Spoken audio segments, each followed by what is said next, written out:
Welcome to the Tiger Basketball Report, episode number 5. I'm your host, Devin, LaTulippe, joined by my co-host, Zandy. Hey, what's up? How you doing? Landon, Speck. Oh, man, nowhere else I'd rather be right now. Exactly. Yep, ready to talk some Memphis basketball. And Sam Shoemaker. Devin, how are you? We got a lot of ball to talk. I'm really excited. We do have a lot of ball talk, and I'm excited, but not under the best circumstances. As we all know, our Memphis Tigers fell to the Arkansas State Red Wolves by a score of 85-72 on Sunday. We all have a lot to say about the game. I will get us kicked off. Wow, what a game! All right, that was major flashbacks to last year for me. That felt like a classic. Deja vu. That felt like a classic in a bad way. Classic Memphis basketball game right there. Just the guys didn't look ready to play. No one looked interested in playing. Defense was there was no communication. There was just no. I don't want to be somebody to say no effort, but really minimal effort. Guys were in the right places. The offense was all over the place. It looked nothing like what we've seen so far, which is the most shocking thing. Because last year we definitely saw glimpses of like a bad team, right? You know, say what you want about last year, but it was like there's big glimpses where it's like, ooh, that's kind of concerning. That shouldn't be happening, or that looked bad, but it looked better later on in the game. This one was just awful, start to beginning. I think Memphis had like 1 or 2 runs to cut it to, I believe it was 7 points. We never looked like the team we've seen play all year long. It was just really baffling. Yeah, and I think it starts like defensively, because when you go back to Maui, even just through the TV broadcast, you could hear the guys talking, you could hear the guys chirping. There was just effort there, especially on screens. You were attacking those screens, but now you're letting those screens come to you. I'm not hearing, when I'm watching the TV broadcast, I'm not hearing the same intensity from the Memphis on the defensive end, and they just really got embarrassed on those screens. And honestly, Arkansas State, they shot the ball well. Devin, do you have that number? But they really should have shot the ball better than they did, because it was like every shot they got was wide open, right? Yeah, 33.3% from 3-point line. Yeah, and that's fine, right? But it's when you're wide open, those are going to go in. So you can't as a Memphis fan, coach, or player, you can't be like, man, Arkansas State just really had it tonight. It wasn't that. I don't even know if Arkansas State had it that night. It was more Memphis just was a pathetic defensive effort. There was no intensity, like you said, defensively. They obviously did not get up for this game the same that they got up for UConn and Michigan State, and even Auburn. I know obviously they lost the Auburn game, but they were definitely more up for that one than this one, even though that was their 3rd game in 3 days. This game, this is almost like, I mean, it's not almost, it is. This is just like losing to an American Athletic Conference game in conference, and we've talked about so much how they cannot afford to lose any of those games. Obviously, you can't really ask for them to go undefeated. I mean, that's just pretty unrealistic. But losing a game like this before you even get to that conference play, it definitely shortens your margin for error. And it's just a rough one you didn't want to take. They looked disinterested in being there, like y'all said. And I think the big thing to note here is you can't lose this game and then think, oh, it's over, season's over. You can't do that. Yeah. Obviously, losing this, it's going to give you flashbacks to last year, and that's going to be the first thing that people are going to talk about. You got to be able to flush it, move on, and you got to realize you got a big game coming up on Saturday, and then after the end of this slate, you're gonna get to this conference play, and you're gonna have a bunch more games like this where you're gonna have to get up for it regardless of the other team you're playing. You're gonna have to get up for every game like it's the NCAA tournament from here on out. And what I noticed too was the first half was pretty bad for Memphis when they came out. But usually you would see, especially in non-conference play, you'd see Memphis sort of rally, get on one of these 15-0 runs here, like get back into it. But you never really got the sense that Memphis even had a chance in this game. Yeah. Even when it was cut to 7, it was immediately extended back. So it was just an overall lack of effort, I would say. And even going back to like the game before, just leaving people open, there's a lot of wide open shots taken, and by Arkansas State and Louisiana Tech. But yeah, it was just a really rough game, and it really reminded you of a conference game from last year, like a Tulane or Rice game, where you're just wondering like what's even going on. Like, is this real? Yeah. About the open looks too. Memphis got some early in the game and didn't hit them. But when I say early, I mean like really early. After maybe about the first 8 to 10 minutes of the game, after that, Memphis just did struggle getting open looks. It was hard for them to generate shots. Yeah, we're doing this whole like sky is falling act, right? First off, you're 7-2. If you told me at the beginning of the season Memphis would be 7-2 at this point, right? So the sky isn't falling, and that's kind of my biggest problem with the Memphis fan base, especially the loud ones on Twitter. is Shout out Memphis Twitter. Yeah, shout out it's to like Twitter.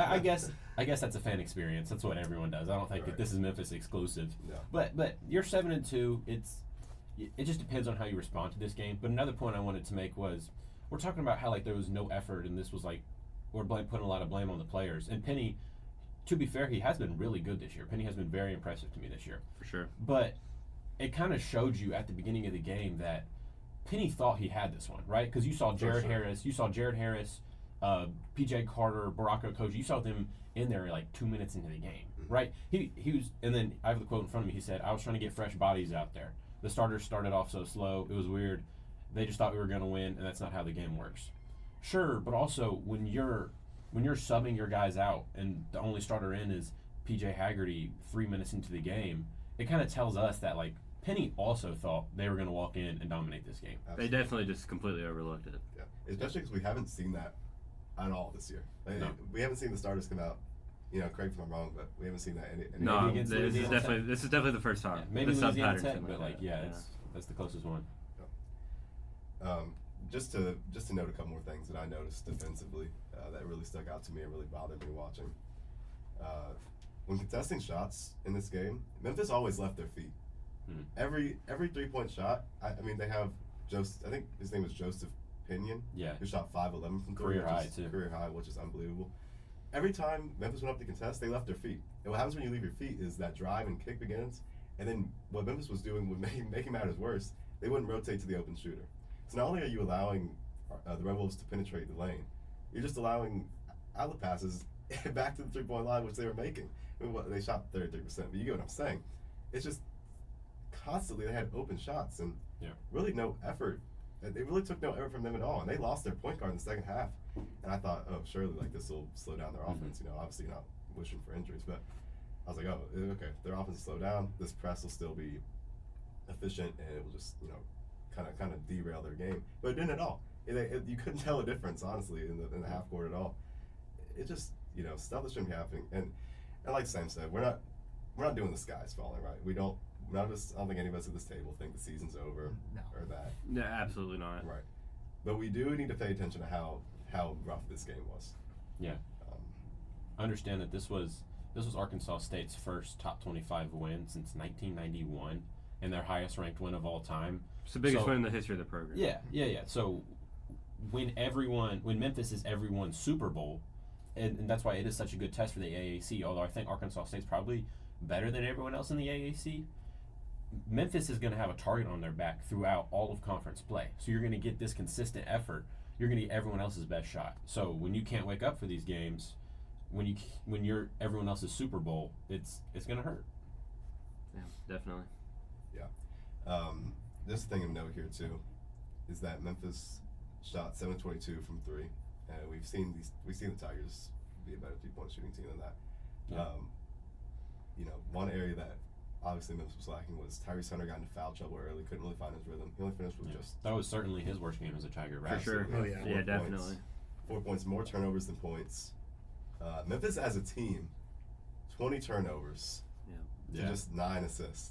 Wow. That's really bad. You're not gonna win any. You're not gonna win any games. Like That's that. a lot of outline. Yeah. Definitely Penny shocking. talked about because Penny was asked like, "Are you getting deja vu to last season?" And he said, no, like it's just one game. But he said the only deja vu he was getting was all the hero ball that he saw. So Absolutely. the biggest up to this point in this pod, the biggest thing we talked about is the defense. But you can play hero ball on offense and defense, and I didn't know it was that bad. But the eye test certainly told me that, and the stats certainly back it up with what was the numbers you just said, Devin? For Tyrese Hunter? The assisted turnover ratio. 20-9. 29. Yeah, that's certainly absurd. Yeah. Devin, do we want to get into the post game presser? I do want to get into this game, Mr. Sam. Actually, I'll ask Landon, you guys got anything else on this game? No. No, I think we need to move on from this one and get it gone as quick as possible. Okay. Get it out of our minds. Well, one more thing. Yeah, we're gonna linger for just one more second, because I'm sure Stan has some thoughts on this, so I'll get mine out just quickly. Say what you want about last year's team. Say what you want about the guys on the team, what your thoughts on them were on the court. What how they played, what have you. They showed up for post game pressers, and they answered. They answered when they were asked. They were asked some tough questions about decisions, specific decisions they made in the games. Hey, why didn't you do this? Why didn't you do that? You know, tough, critical things. They're grown men. They play for the University of Memphis Tigers. They can handle the questions, but they showed up and they took responsibility for their actions, and we kept it moving. On Sunday, no players in the postgame. Yep. You know, what are we doing? Yeah, so I was there. I was, you know, Coach Penny talked. He answered a lot of tough questions. The Memphis media, including me, don't ask the toughest questions. But he answered a couple tough questions. He said, that's on me. I didn't have them ready to play. And usually right after Penny speaks, the players walk in, right? But we wait around for a couple of minutes. We're like, uh-oh, what happened? And note that after the Louisiana Tech game, we only got one player. I forgot who it was. Devin, you were there. I believe it was PJ. No, Colby Rogers. We got Colby Rogers. PJ Haggerty had left. PJ Haggerty had left the finals. building after the Louisiana Tech game for finals. I'm doing air quotes in my head. Right, allegedly. Yeah, and then after this game, we're told by a university spokesperson, quote, all players left the building. Sorry. Not too much speculation why, but it is funny when you see, like, on Twitter. I know we're referencing Twitter, right? And that's just the loud fans, right? But it's minority. Yeah, the loud minority. And after these big wins, after Michigan State, UConn, you're hearing, man, this team's playing together. This team is playing for this city. And then after one loss, it comes to this where they're not even answering to the media. And they did the radio interview. They talked with Woloshin on the radio. And because, you know, he's not going to ask the tough questions because that's not his job. Right. Well, do y'all have any thoughts on this? I don't want to do too much speculation, but is this soft? I've always been against players skipping media. It is finals week. Yeah. Do y'all have finals today? I mean, obviously I'm not a player. I've never been in that situation, but it's never a good look when you skip media. I mean, Memphis sports fans may remember when Dylan Brooks skipped media for the Grizzlies back in the playoffs a couple years back. It's just not a good look. I mean, you got to go. I don't even care if you go up there and you pull Marshawn Lynch and say, "I'm just here so I'm here to find." Yeah, or give them one-word answers, but at least show your face, you know. Yeah, and if you're like a more established program that has a success of winning and doesn't have a success of scandal, have like a history of like scandals and things falling apart. You know what I mean? I guess it's more excusable, but like, I don't know. We've had a history of these things, you know, Noah? I think it's a bad look. I think it's kind of your responsibility to like go face the music a little bit, like explain what happened. Like you have a responsibility to the media. Like if they're writing, say, supportive articles about you, like, hey, if they want to ask you a couple questions, they want to ask you a couple questions. Yeah. You know? And do y'all think NIL has, because at this point, these aren't just college kids who play basketball on the side. These are essentially professional athletes, right? Right. I think it'd be fair to feel different about this if they weren't making any money. Yeah. But I think since the fact they are getting paid and they are essentially professionals, I think it is fair to ask them to, you need to appear at media. I also think it'd give off a better light to the fans because I think it is fair for the fans to have that thought of last season in their mind and have the thought of the team falling apart when they don't even want to go to media after one bad loss. Right. Yeah. So overall, sky's not falling. Maybe a bad look. Anything else on this game, fellas? I got nothing. All right. Let's just hopefully it doesn't happen again. Hopefully it doesn't happen again. Because it wasn't just this game. It was also the Louisiana Tech game. Haggerty had left for finals. It is finals week. If y'all don't know that we are all students here at Memphis, us recording this podcast, we get it, you know, work-life balance, right? Right. But also, they're certainly playing basketball. It's a much bigger responsibility than talking about it. And the Haggerty, you know, that's after a win too. So it's like, you know, no disrespect to Louisiana Tech. I didn't have a ton. I don't believe there's a ton of questions even asked to Colby Rogers after the game was over, really. Yeah, well, to be fair, Memphis didn't. This is kind of going back. It didn't look great against Louisiana Tech. Absolutely It was a bad game, and you're kind of thinking like, man, if this bleeds over, because these two games against Louisiana Tech and Arkansas State were good tests for conference play. We've kind of already talked why, and then you're kind of disappointing against Louisiana Tech, and you're coming into Arkansas State. So there was certainly some disappointment with that Louisiana Tech game and how you handled it and how you started slow and how you gave them all these open shots. And then it just bled over into Arkansas State too much. So, I don't know. I think you should talk to the media, especially like if you want to play for the city. And that's what Memphis wants to be. They want to be the city's team. They have it plastered at the athletic facility. And if you're not willing to answer the tough questions, it makes it tough to do that. Okay. Anybody else got anything on this one? No, sir. Nope. No. Okay. Well, the now unranked Memphis Tigers will travel to Clemson, take on the number 16 ranked Clemson Tigers.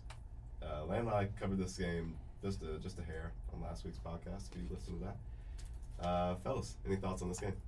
Well, first of all, going on the road and winning in college basketball is very difficult, especially against a team like Clemson. They're in the ACC, they're in a power conference, but I also think this is just a straight up good team. Mm-hmm. Memphis played Clemson last year and won at home in the FedEx Forum. Clemson had PJ Hall.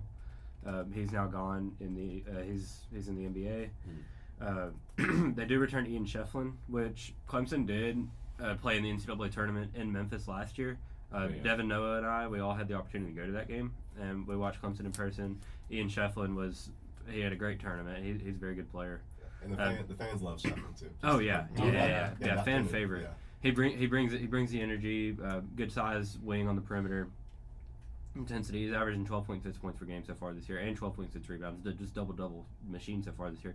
And then they also bring back senior guard Chase Hunter, who's averaging 16 a game. Both of those guys were on last year's team that did make the NCAA tournament and had an overall. They had a good run, and this is gonna be really tough for Memphis going on the road in this game. And Clemson's 9-1. They're ranked 16th in the AP poll. They took Memphis's old spot. This is the game you got to get up for. I mean, we talked about how they didn't get up for Arkansas State. This is the type of game Memphis has gotten up for all year. Yeah, and then just going through this whole next stretch for Memphis, it's going to be Clemson, Virginia, and then Mississippi State and Ole Miss at home. We'll certainly talk about those later. But you talk about getting up for this game. Technically, if you want to do on a technicality, this is Memphis' highest ranked opponent because Clemson is 16, UConn, who they already beat, is 18th. And of course, if you beat Clemson, they fall. But I don't know, something fun to note. Can Memphis use what happened at Arkansas State as, fuel to go into Clemson and win? Because Clemson at Little John Coliseum just beat Kentucky, right? So if Memphis can win this game, just think of all the help it could do for them come March. Yeah, definitely. It's definitely a big resume booster, which as we've talked about, they need those. Many. They need those really bad, especially if you're going to go and lose to Arkansas State. You need all the resume boosters you can get. And Clemson's 9-1. Their only losses to a Boise State team that made the tournament last year. So they are looking like a real contender in the ACC. And Memphis doesn't get many shots at real contenders. So, Devin, no. I'm kind of piggybacking off of that. So these games coming up, these ranked games, Memphis is probably gonna have to get at least 2 of them, I would say, because what's the AAC gonna offer this year? I don't think there's even an opportunity for a ranked win or maybe even like a quad 1 win in there. No quad 1 wins. Probably no quad 2 wins. So going on the road in Clemson, I think that's going to be a win if they can get. That's going to stick. I don't think Clemson's going to fizzle out. They've beaten Kentucky. They beat a Penn State team that's pretty good. And like you said, Noah's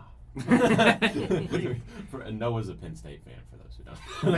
Penn State just beat Purdue. Penn State's State going to win over Purdue. I just wanted to. I'm sorry. No, you're good. I'm sorry. Penn State did beat Purdue. They beat Purdue. So, if you look at Clemson, after this Memphis game, they have a pretty easy stretch. So I think this could really boost Memphis's resume. And it could be one where it's like Michigan State, UConn, Clemson. Those would be 3 pretty good wins to have in your back pocket going into American Conference play. Another one I want to note about this being a resume booster, Clemson's ranked 11th in the net. So they're 16th in the AP, they're 19th in KenPom, but they're 11th in the net, which is their highest ranking on any of these polls. And that's a really big deal because the net is where you get the quad 1, quad 2, quad 3. So that's where you get that from. So this would be a monstrous win on the road at the number 11 team in the net. What's Memphis in the net? I don't have it right now. And other than as much as we talk about the AP poll and it's fun to have that little number next to your name, it really does not matter. You know what I mean? Just the computer metrics in the net and KenPom, that's really what you should be looking at. Memphis is 46, by the way. It's 46 in the net. Yeah, so certainly a good opportunity. Yeah, so any more thoughts on that Clemson game? Not really. Yeah, I mean, Clemson's an experienced team. Yeah, that's a really hard place to win. Yeah, tough place to win. Penny kind of talked about, because, you lose, you have to say something, right? He kind of talked about, he doesn't know who this team is yet. They're a new team. They're still trying to figure it out. Even though you're honestly decently far into the season, right? If you can't figure it out now, an experienced team like Clemson is going to run you. That's pretty. Another note on Clemson: sixth in defensive rating on KenPom. They guard. Okay. Play defense. Yeah. Diggs are definitely have to show up for this one. Need Dane Danger to have a Yeah. productive day. Yeah, and you can't just play hero ball or whatever. You can't just say give it to Haggerty and get out the way, because against Arkansas State, no one except Haggerty looked good on offense. No. And also, I don't want to be too critical, but you can't throw it to Musa in the post. You just can't. You You just can't catch. Yeah, His brick hands. That's not a skill set. Yeah, he's and- good. He's good for a lot. You're gonna need Musa Cisse to win games, but not Exactly. not to do. He's that. going to win Memphis games, but it won't be in the post, Right. catching anything. Right. Obviously, don't disrespect that. If you're listening, sorry. Yeah. And he's awesome. He's going to block shots. He's going to rebound, but he's not going to catch the ball. You need to get more into the half-court offense. Penny was kind of talking about it, how this team just isn't running plays like he wants them to, and that's kind of on him. But it's not like we've seen hero ball all year and we're just like, come on guys, let's start running plays. We saw this team run a normal, good, like I'd say good half-court offense, and then it just like at times when they get it to Dane, it looks really good. Right, exactly. Yes, 1000%. But then we're just like, oh, we just gave up on that. We're like not doing that anymore. We're just gonna go back to That's true.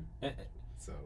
And Memphis is still one of the best three-point shooting teams in the nation. Like even the two bad games that they had against Arkansas State and Louisiana Tech, they both shot. I think they shot like 33 and 35% in those games, which like isn't bad. That's Which last year, a bad three-point shooting game for Memphis, they were in the 20s. Yeah. Like the low Yeah. 20s. So You're yeah, shooting- it's definitely an improvement. You're shooting 3 of 20 on the bad three-point shooting. Yeah. This year, your bad games, you're like 7 of 25 or something. Yeah, And that's what's fine. always been so frustrating too, just at any level of basketball, when you have those rough three-point shooting nights. It's the teams who shoot 3 for 25. It's like, dude, if you just made 3 more, you don't have to shoot 12 for 24. You just got to shoot 7 for 24 instead of 3 for 24. Yeah. It doesn't. You don't have to be the prime Golden State Warriors who are. Yeah, and Which Memphis is, compared to last year, they're hitting enough threes. Yeah, and Memphis' three-point attempt rate is 33.1%, just meaning like possessions ending in a 3, and that's 311th in the nation. So Memphis isn't exactly going out there and chucking up threes, but when they do, they're going in, and that's something you can rely on. Like there hasn't been a game where they've been below 30%, and that's encouraging. And Penny did say he wants to get up to 33s. I asked him about that. Because at a point, you're shooting the ball so well, right? You're going to have to start shooting more, because if you're only shooting 18 a game, but you're making like 7, 8 of them, You're doing yourself a disservice. Yeah. So but it was that came funny. up in the Auburn game. They only shot 9 threes. Right. Yeah, But and then then what? six. They made like 5 or 6. Six yeah, of 9. You made 6 of 9, It's nice. crazy. But it's like, You throw up a couple more, maybe. You yeah. You don't obviously want to rely on it because it is so fickle. Like it can go away in any moment. But it was funny. I gave Penny. I said, at what point do you want to get that number up to 23, 25? And he just straight out said, "Oh, we can get to 30."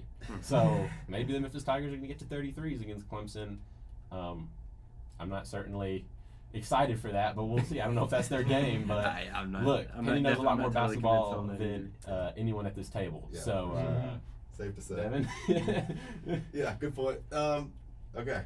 I think we're moving on from Clemson. Do we want to talk Virginia?